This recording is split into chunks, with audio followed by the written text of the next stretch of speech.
ஒன்றும் இல்லை, சட்டியில் ஒன்றும் இல்லை. இந்த சட்டியை போட்டு ஏன் இந்த சுரண்டிக்கிட்டு இருக்கிற? என்ன சாப்பாடு வச்சிருக்கிற? நேத்து வச்ச மட்டன் குழம்பு.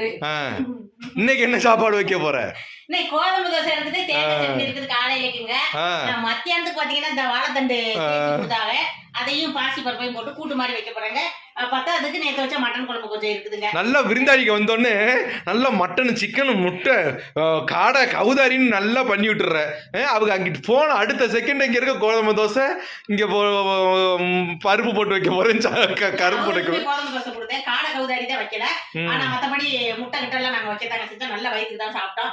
என்னங்க இருக்கிற மட்டன் குழம்பு ஏன் வேஸ்ட் ஆகணும்? இவங்க சாப்பிடட்டும். இவங்களுக்கு சாப்பிட பிடிக்கலன்னா 6 ஜீவன் வச்சிருக்கேன், அதுகளுக்கு பிரட்டி போடுவோம். மேட்டு எடுத்தேன், வேஸ்ட் ஆகக்கூடாதுல புட்டை. அது உண்மைதாம்மா. இல்லாட்டி படிச்சு 4 பேருக்கு செய்ய முடிஞ்சுன்னா செய்யறது தப்பு இல்லைங்க. செலவு பண்றது தப்பு.